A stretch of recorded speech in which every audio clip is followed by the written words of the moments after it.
tanan sa mga nagtanaw aning podcast nato entitled Podcast on the Go. So karong gabi nag-record na po ko. Tonight we're gonna be talking about education. No? Last time sa akong podcast, we've talked about business, we've talked about health, and also the transportation. So karon we will touch again in education, specifically education in the time of the new normal or during the health crisis that we're experiencing these days. So our first guest, we have Lenbi Laborte, Flor, Giango. Ang name sa project natong inyong gisugdan, AMBAG Project, which is an initiative that's targeted to the to Abellana National School, which is the target beneficiary, which is in Cebu City. So can you share, either of you share kung how this started and what has been achieved so far? Project started ni siya as a simple idea kay kami ni Ellie, we are involved in community development works ug nakita namo nga karong pandemic nga situation lisod kaayo para sa mga eskwelahan nga ipadayon ang brigada eskwela, or if naay brigada eskwela ma-defeat ang purpose nga magpanindot sa eskwelahan kay ang mga tinun-an naara sa mga tagsa-tagsa ka panimalay.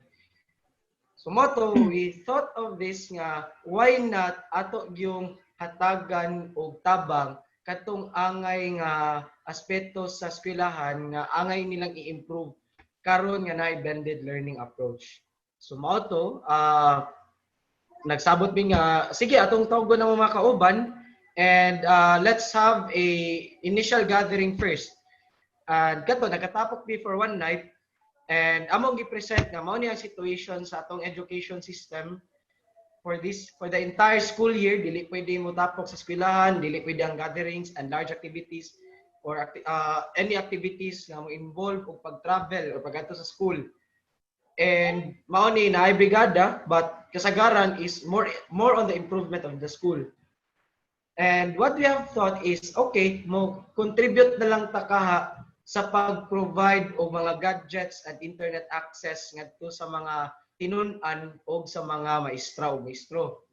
And kana siya kay ang word man niya is contribute, pasabot dili gyud kami tanan ang mo provide ana. And sa atong sitwasyon lisod pud kaayo nga itigom tanang resources para makakuha ta na maka-provide ta na fully. So among gibuhat is sige, we will do what we can do. So we will contribute what we can contribute, and mo ni siya namugna ang ambag. So among target ani is makaambag may at least man lang to augment the needs of the students in terms of the resources, especially gadgets and internet connection, and also with the teachers, with their educational materials na and internet access kay tungod na may tay gitawag online and offline nga mode. So kaning offline modular based ni siya, and they need kanang printed materials to i-disseminate siya sa mga estudyante.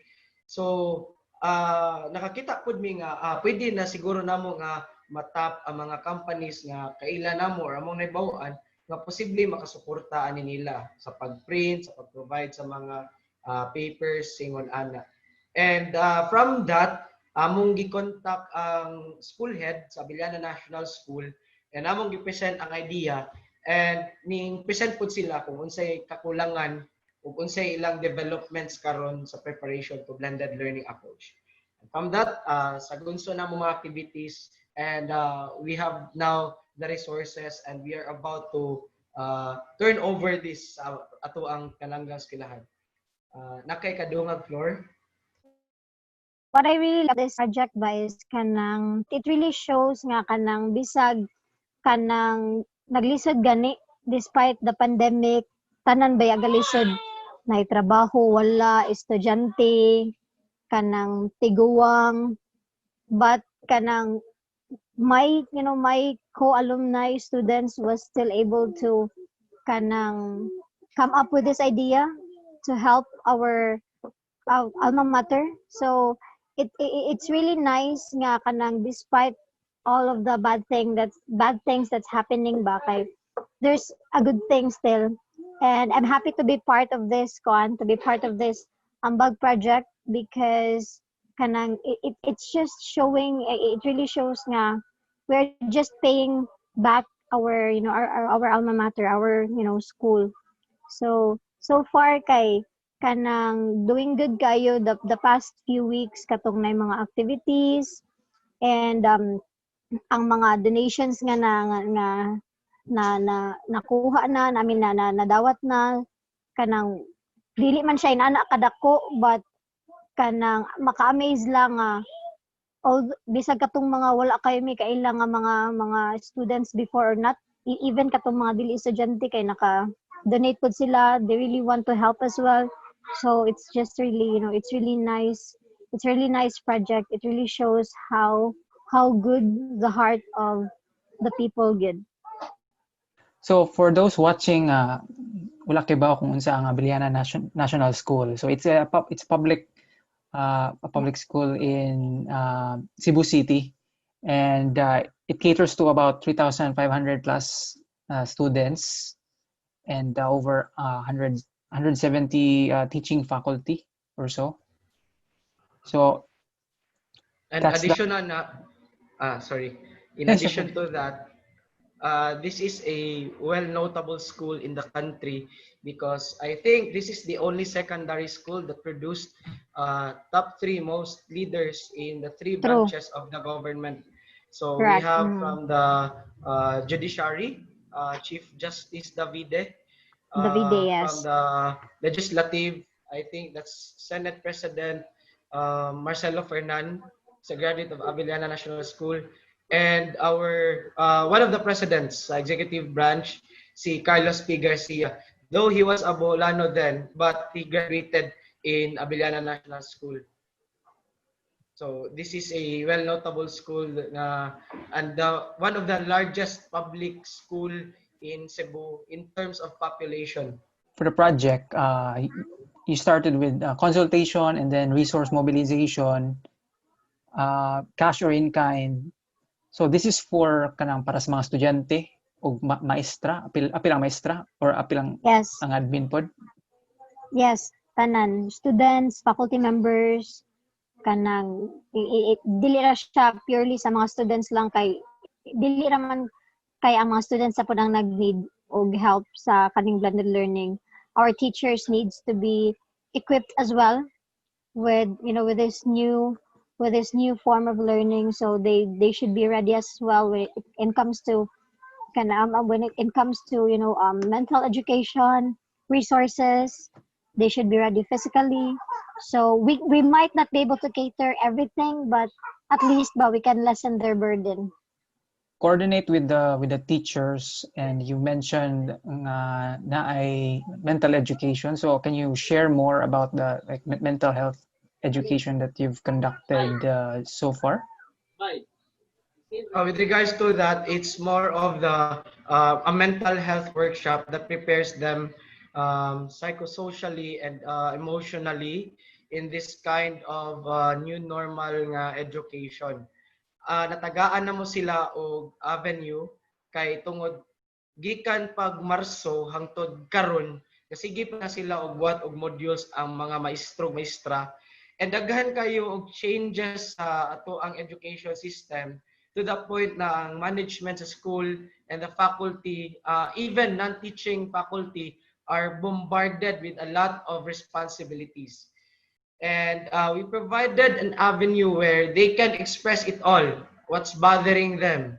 And at least man lang with this kind of thing na 8 hours or more, that they will be facing a gadget and they will be doing online thing that they don't usually do ever since nga na maestro or maestra sila. It really needs patience and a lot of endurance and determination to learn this new approach. mao na amo silang gi-prepare by providing them mental health and psychosocial support. Next phase to that is we will be providing them workshops on psychological first aid and also in providing psychosocial support and self-care as they also need to be equipped on unsaon manila pag-preserve sa ilahang kaugalingon nga sa kani nga sitwasyon gikinahanglan man gyud sila og kana lagi kay sila man usas mga gi-considered pod nga frontliners aning ato ang pag-adjust into this new normal situation. Unsaon man nga dili sila ma-exploited ug dili pud sila ma-exhausted sa ilang gipangbuhat. Daghan na ra ba og mga or ubay-ubay na ang na-frustrated sa kani nga situation to the point nga naa na pud tay reported cases of self-harm to suicide when it comes in the Philippines niya when it comes to teachers and other community members, so mga professionals and anyone else because of this quarantine implementation, stay at home, and we don't usually do the things that we are usually do in life. So mao na nga usa na sa itong mga gitabang, and that's under the capacity building na committee or commitment sa ato ang project. Usala na siya sa ato ang gi-anchor nga project for this.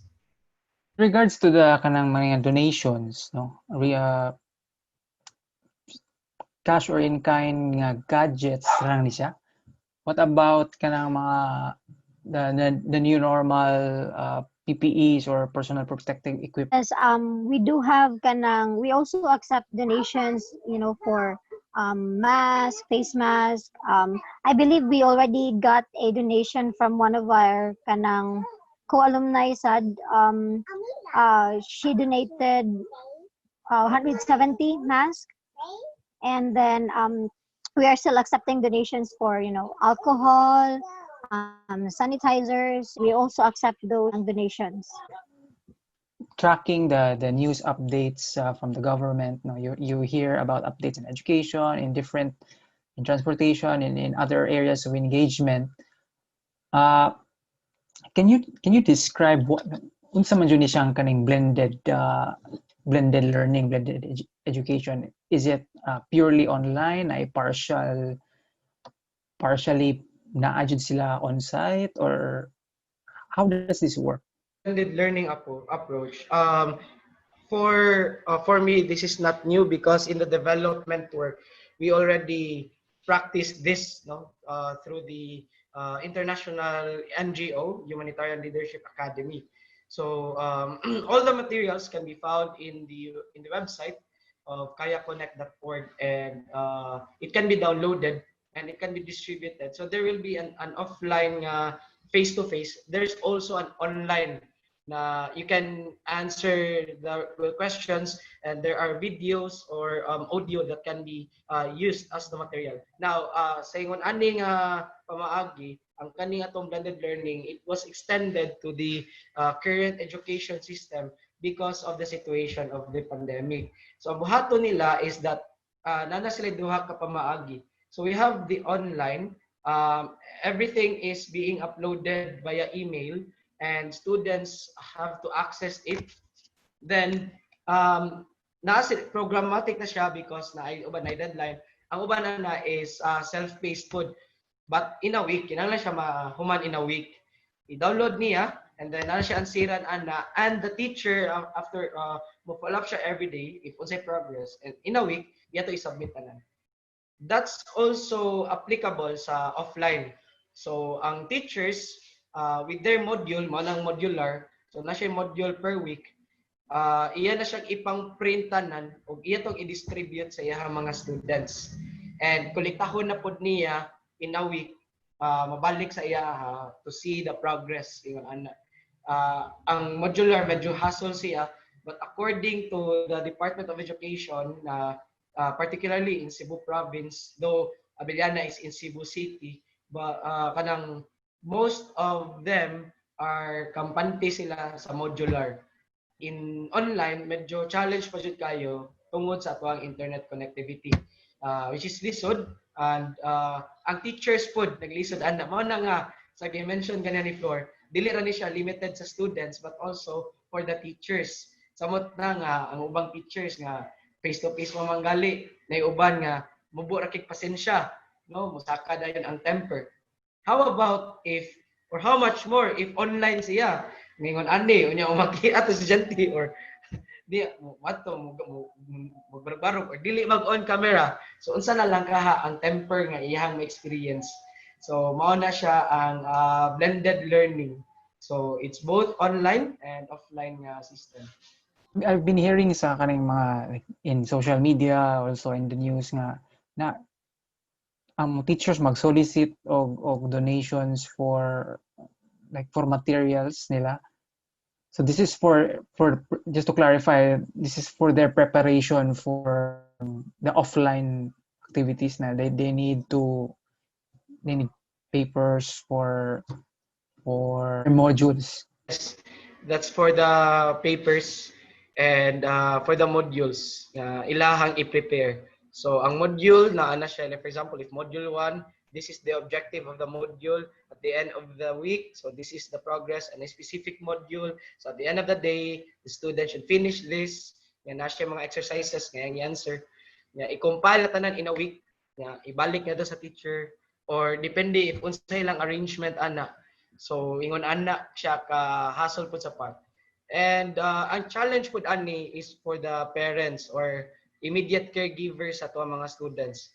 How are they going to monitor them para i-ensure nga ni-perform good ang mga estudyante mas kinara sila silang balay. Mao po na isa sa mga challenges nga gina-face, no? Especially if para nako kung ako'y butang sa kong lugar usara ka kong parent unya trabaho pag yun ingon ana. So kinsa may makaatiman nako og kanang follow-up nya og panalitan estudyante ko matapulan. So usa pa na sa mga challenge. You're involved in the development work and most likely nag-track sa mga updates from DepEd. So you're saying nga wala pa sila kanang murag klaro nga online testing to verify the knowledge nga nakuha. For me, dili pa jud kayo ingon nga na kaklaro kay nagsige pa sila og update and nagsige pa sila og improve sila system. I don't know with the knowledge of Flor right now kay mas naaman po siya estudyante no nga kung unsa ilang preparation ani. Yes, sa ako ano is kuan kanang for me no as a parent I can really say nga kanang our government our Department of Education is really not ready for this blended learning. As what Lenbi said, kanang daghan pag updates, daghan pag kanang changes nga nahitabo like, di ba at first anas lang magsugod na ang klase August 8 or August 5 ba to, but then it was moved to another date and now it was moved to October 5 na po. The main reason for that one it's because they're seeing that even the schools are not ready for this kanang blended learning ba kay kanang unsaon man pag eskwela sa estudyante, for example patugingon nila nga online di man ay online o offline learning. So sa online di man tanan na smartphone, then kung adto pud ta sa offline kay hassle ka siya sa parts sa mga teachers kinahanglan pa sila mag-print out ug makuha niya ipanghatag pa nila sa ilang mga students. So kanang walay kanang as of now kay wala pay klaro nga structure ang government o ang atong Department of Education og unsaon gyud nila, but of course wala kinsa man say kinsa man magdahong nga mahitabo ni mahugyo ni siya nga we just need to trust kung unsa man gani ang plan sa government. As long as it's the benefit of the students, then we should go ahead and assist lang gyud ta or mo magbantay-bantay lang ta as a parent. Question for Flor, no? Have you considered siguro nga kanang mag homeschooling sa mga anak, for example? No, Di mada sa homeschooling oras? is really it's not that di mada sa oras, but for me manggod no kanang I want my kids to be exposed to other students. Kay kung homeschooling manggod kay kuan kanang murag mas stuck sila sa balay ba.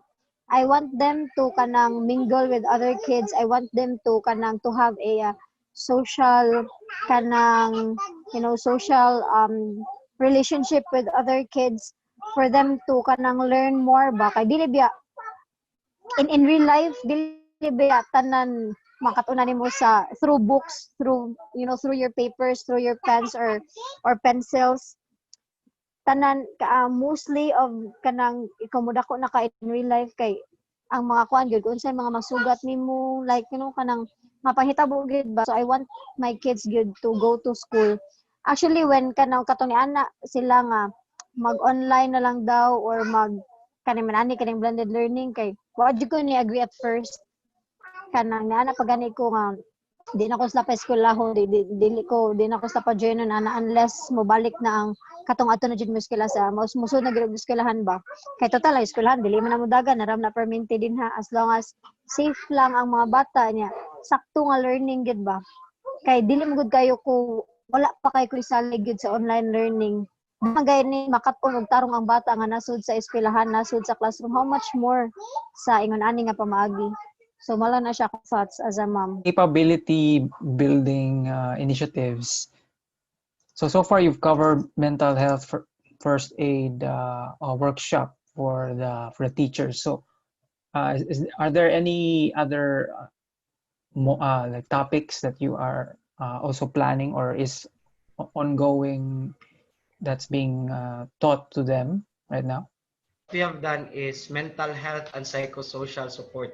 So it's not yet the capacity building, but for them to prepare. And it's a sort of capacity building for themselves to manage oneself in terms of facing situations that are very stressful. After that, motto na ay kanang mental health and psychosocial support orientation and capacity building on psychological first aid and psychosocial support. And we also contacted another NGO, of which one of us here is a member of that, kaning Coalition for Better Education. We've asked them na if they can provide technical training sa ato ang mga teachers sa katong wala pa magi sa mga teachers and necessary siya in terms of this blended learning approach. Noting that kaning Coalition for Better Education, which is ang iyang office nara pud atbang sa Abellana, nara siya sa sud sa compound sa Cebu Normal University. They have been providing training to public school teachers in advanced learning system or approaches. So apil na niini ang kaning 21st century learning skills, apil na ni ang kaning gitawag nila og working for industry something ingon ana. So they are introducing or helping the public school introducing advanced skills in providing education to our pupils and students. So muna we are reaching them out and they are willing also to provide kaning mga discounted and mo sanay usa sa to mga gi-workout karon nga hopefully maka-provide pud sila og at least one training session nga for free lang sa mga teachers but dili man sa tanan for free. So mana we are trying to see and set arrangements for that. So far, pila ka buok ang nakuha pa ninyo nga donation, whether if you're allowed to share, whether in cash or in kind. Pila na may na pila ka gadgets, number of gadgets, or what type of gadgets do you accept? When it comes to cash kay kuha na pud kanang it's not that big amount but kuha na siya kanang it would greatly help when it comes to kanang producing katong modules. It would really greatly help kanang the teachers for the for the module nga kanang ilang pagabuhaton. We also have received a donation for printers. So we do have those donations, and as what I've mentioned earlier, we already got a donation for katong face mask for our teachers or for the faculty admin. I'm just not sure if kanang mga bag-o nga mga donations since this donations were katong last week kanilen nga katong sa mga printers, katong sa printer, tama ba? Naay bagong I think additional. I think last week naay mga ni commit nga ongoing pa ang pag-inventory ato and pag-update. Nya tudungag lang sa katong gingon ni Flor O ang pagkuha sad. Pagkuha sa mo problema but nana po ni commit in terms of transpo nana po mga ni commit. I think si April Flor ni commit to siya ni PM lang siya nako nga she can or willing siya nga if ever na ipang transport ingon na pwede siya maka-drive unya to be transparent po no because this is a donation and I think the public has the right to know about this kay adherence man to freedom kanang access of information. So far we have gathered 31,500. Not that big no for but not that small for a fundraising activity na among ginabuhat. Di man sa jud kay ingon nga daghan jud kay miyog na reach out but I think that amount can already inspire everyone to donate more. Di ba sig napay uban diha nga wala pa kay baw sa tong ginabuhat. So hopefully they can add to it because knowing nga kanibiyang Abellana National School dako jud kayong population. Pag June pa lang daan ni abot na ilahang enrollees about 3,000 ingon ana and samot nakakaron June ba to or July ingon ana kay nagsugod man sila enrollment ana nga mga panahon na. So dako jud kayo og panginahanglan and I think natay kaambag pero dapat pa gyud siya punan. In terms of 4,000 total so far. Na. Students. Okay. 30 students sila is 4K kapin na gid. Yeah, among na likom pa.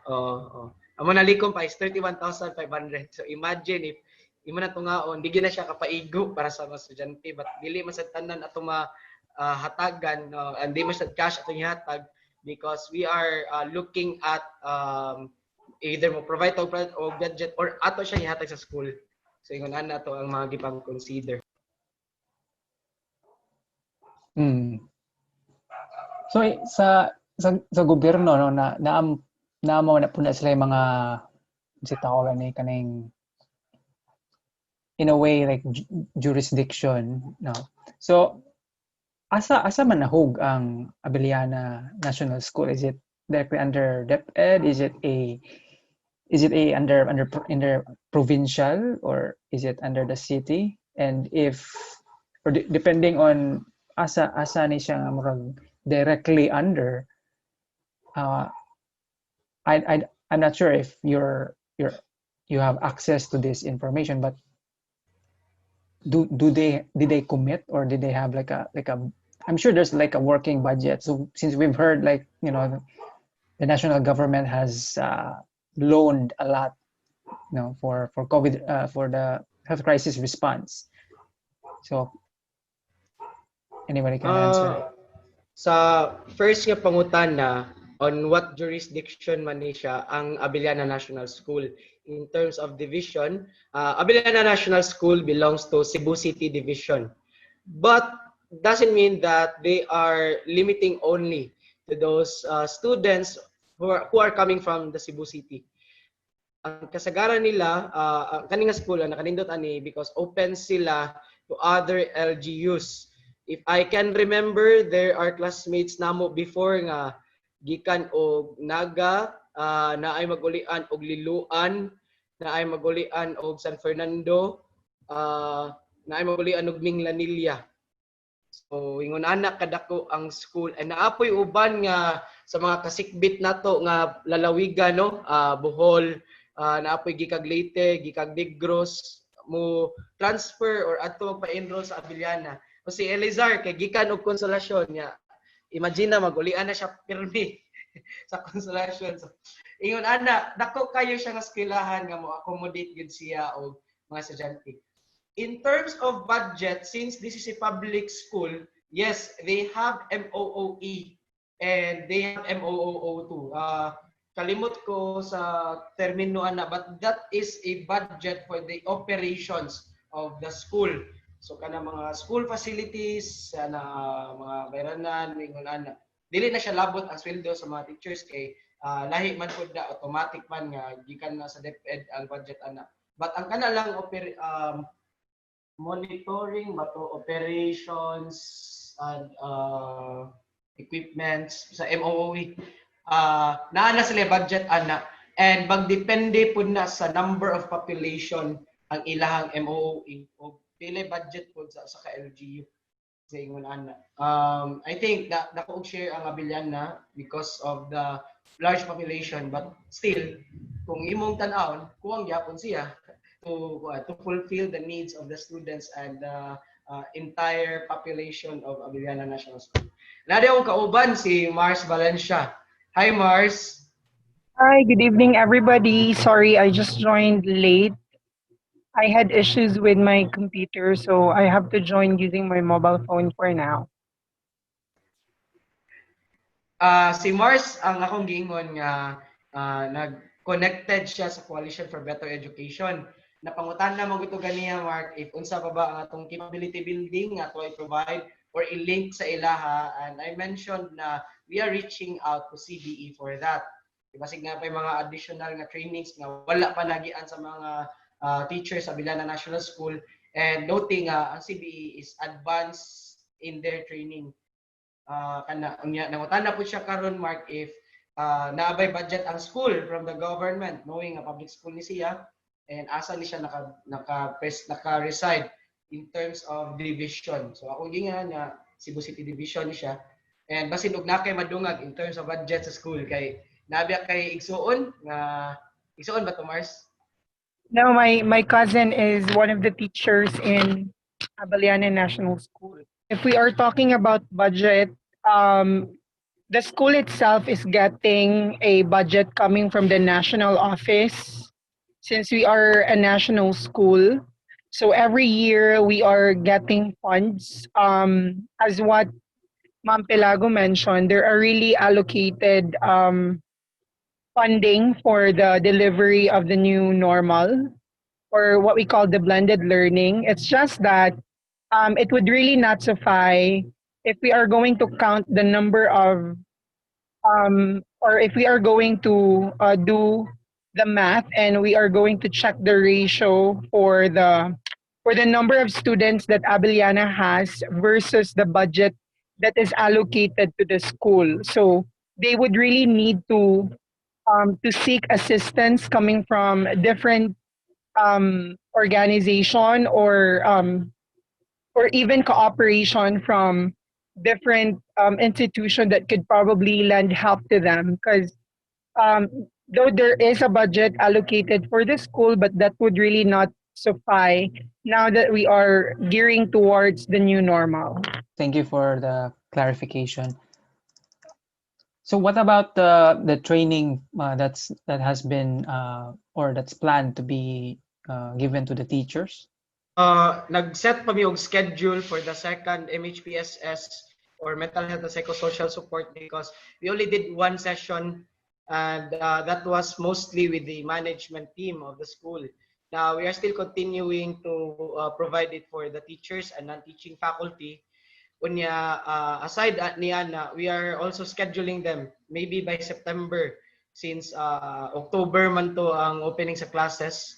So ilahamang gi-move man gyud sa DepEd and that gives us ample time to also prepare them with the essential workshops and avenues for them to be prepared with that kind of blended learning approach.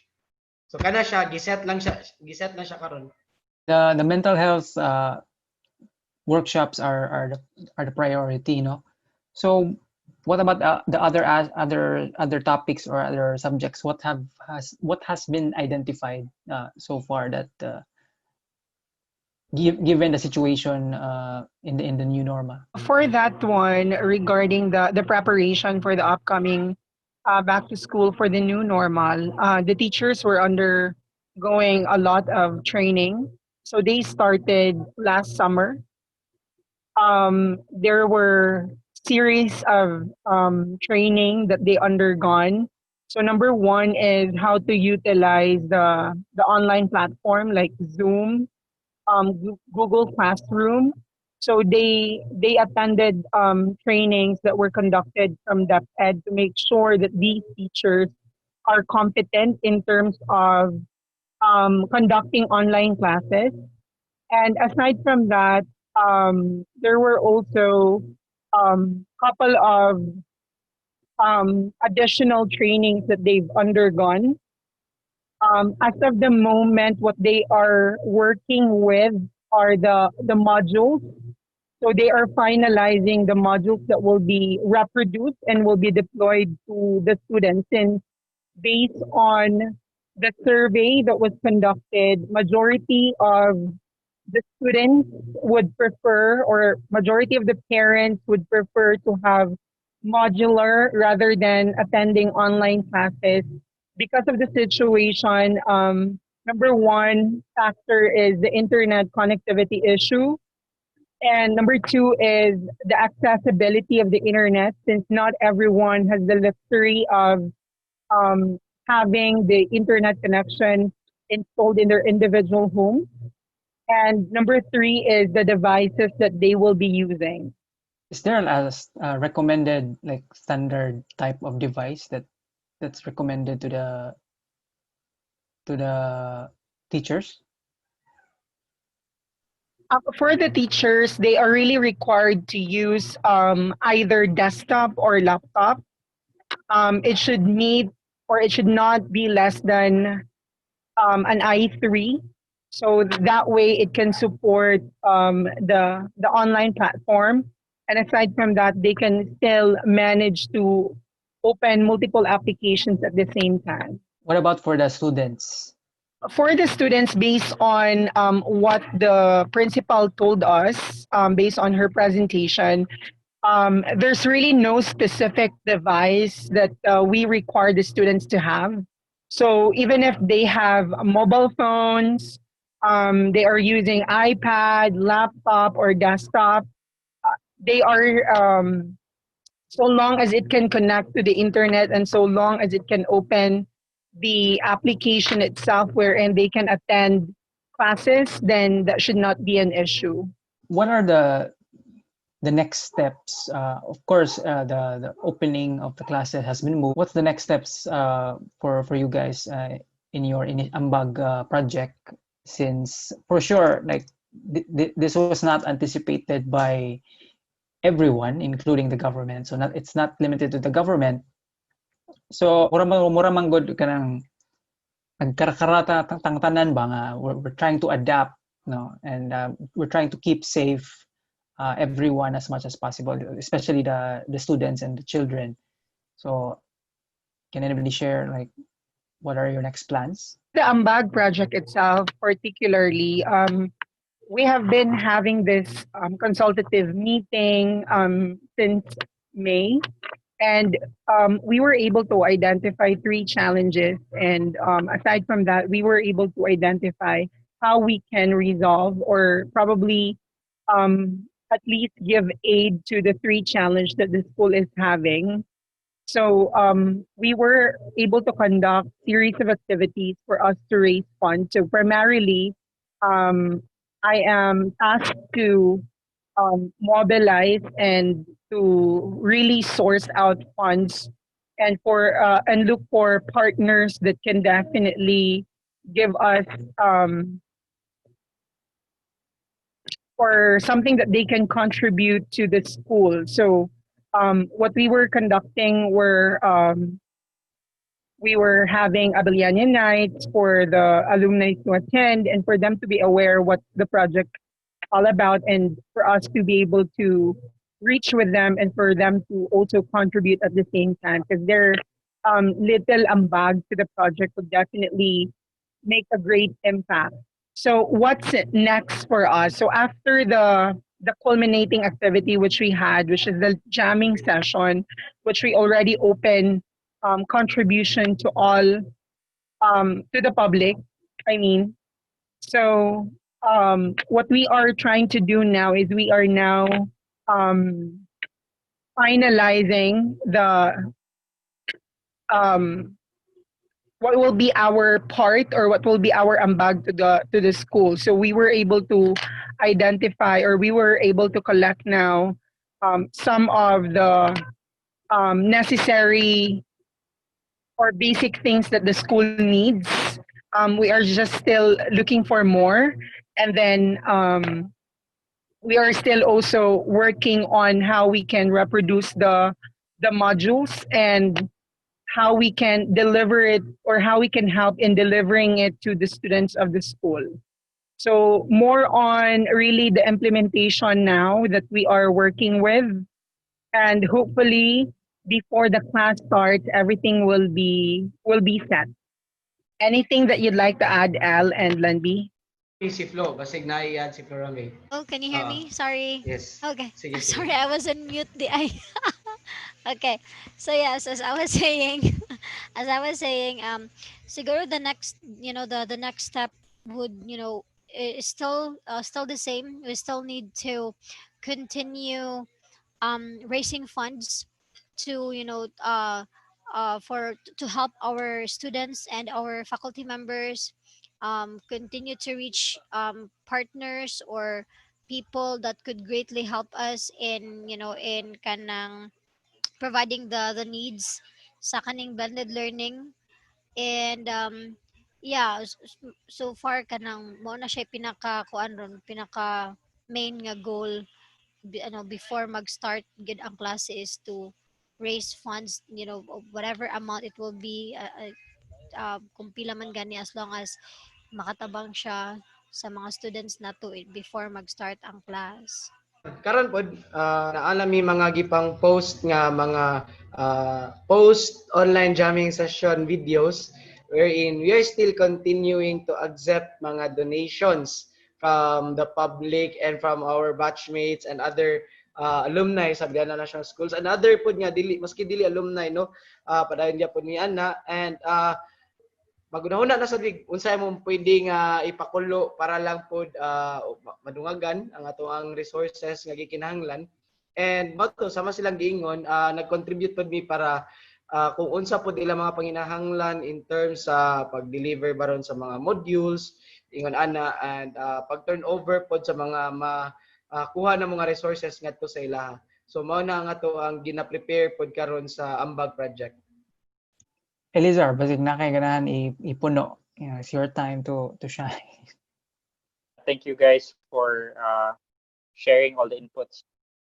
Basically, the ambag is all about what are the things or small things that you can give or you can offer. Pwede siya oras, pwede siya kwarta, pwede siya gamit. No? I think that's the idea of ambag na it doesn't matter na kung wakay kwarta, that's okay as long as you are willing to help. And that's the point of ambag. Ambag is not really equate to money, but it's all about if you have the willingness to help, then you can contribute something, whether it's small or big.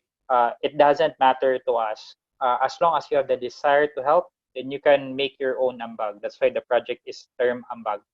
And I'm glad together with this fellow conveners in batchmate in 2009. It started with really a passion to go back to the high school. Again, we are students from Abellana National School, and each of us knows the situation of every student. No? Ako mismo, I'm from Consolacion, but akong allowance is just 50 pesos. No? Back and forth. Pliti pa lang, 30. No? So I have 20 pesos for my lunch. So think of it, 50 pesos would be enough, but how about others? So it's a mixed culture of students and kibaw mi sa sitwasyon sa every student dito. Naiuban walay cellphone, naiuban although that time kay dili pa uso ang mga iPad, mga touchscreen, no? Out of 50, 60 students, nara siguro 5 na po kabuk na cellphone. And we understand that's normal for an Abellanian student. And most of us kay duol raman maglakaw instead of mag-cheap just to preserve the money that you have. And thinking that context to the situation now, no? Online blended learning. So ako mismo, no, if you ask me, am I supportive with this education to be pushed through? Ako, nagduha-duha pa ko because I'm leaning towards academic phase. If pwede, dili lang sa, no? Because learning manggod is also multimodal. You can learn in the school, you can learn at the house, it could be anything. You can learn cooking, and it's learning, diba? It's learning development. But I will not question the rationale, the logic of the government, but instead support it. So since naa naman good, they want to push it. So let's see how can we support. So when the idea came in, and we had a lot of activities. We started with an engagement program for the month of July. We have trivia nights. Trivia nights me to all batchmates that we have in batch 2000, and we're around, I think, 60 attended. So it's an accomplishment for us. No, out of 1,400 batchmate, na 60 ni attend, and for us that's already an accomplishment. Na 60 kabuk attend. Yeah, first day pa lang of the engagement, we already raised a big amount. No, second event that we organized, we did a more Q&A, no, by group. Then third is we did we had a lot of initiatives with the batchmate and fellow Abellanians, and we end with a jamming session na nangayo migtabang sa mga sikat na artist diri sa Cebu. We have Rizal Punay, we have isa pa to JC Glova, mga sikat po na mga artists sa Cebu. And also we had the support of Ice Sigera, no? Ni-render siya 2 songs for us. And for us, that's already an accomplishment. Na it's really to inform everybody na ambag is not equate to money. If you just spend time, if you just give, no? Balag band paper na isa ka ban, that's okay, we'll accept it. Balag isa ra na ka stater, that's okay, we'll accept it. Balag, o sa paman, balag isa ra na ka cellphone na extra mo but still usable, we will accept it or not. Balag second hand pa na phone, we will accept it as long as it's usable. Because everybody can help. I always believe that everybody has the capacity to help. But the question is on the desire. Do I have the desire to help? So this is the platform. And to tell you, and to everybody who watched this podcast of Vernon, this is the only initiative that is ongoing right now in Abellana. The only. Abellana started around 19-something, 1902, if I'm correct, 1902. It's more than 120 years old already. 120 years old already. But this is the only campaign who is helping Abellana. Think of it, diba? Out of many alumni. So kana ba? So and we would not question the desire of everybody, but we would like to start the fire. Ganahan kami magsugod sa fire ba? Gisugda na mo. I hope other batches would also help. Again, we know, kami mismo know the situation of every Abellana student. So this Ambag is your platform to help. If you want to help, then just look for Ambag, search in the Facebook page Ambag, and you can see how you can help the project Ambag. And in any ways, no? Daghan dito nakalista. Pwede ka in kind, pwede po in cash. And we always say to our audience, balag 5 pesos, 20 pesos, 50 pesos, we'll accept that. And we will recognize you for that.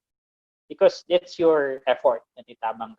And for the Abellana teachers, they are very grateful for this initiative. Kay, they think magod na they're alone on this journey. And it's very important to remind them na you are not alone. And it's important to remind them na teachers may be a hard profession, very difficult profession, but because of these teachers, they nurture engineers, architects, and a lot more. And kami na, that's the result. And it's our way of paying it forward. So, nagpasalamat ko sa mga makasing-kasing nga suporta sa akong mga kauban, Lenbi, Mark, and even Flor. No? Maayo kaayo ang ilang passion for this. And I always acknowledge and appreciate their passion for this AMBAG project. So, sa katong mga itanaw, and if you want to support the AMBAG project, you can still support it. We have until end of August for the donations. And you can see all the items needed. Just search for AMBAG project on the internet or in Facebook.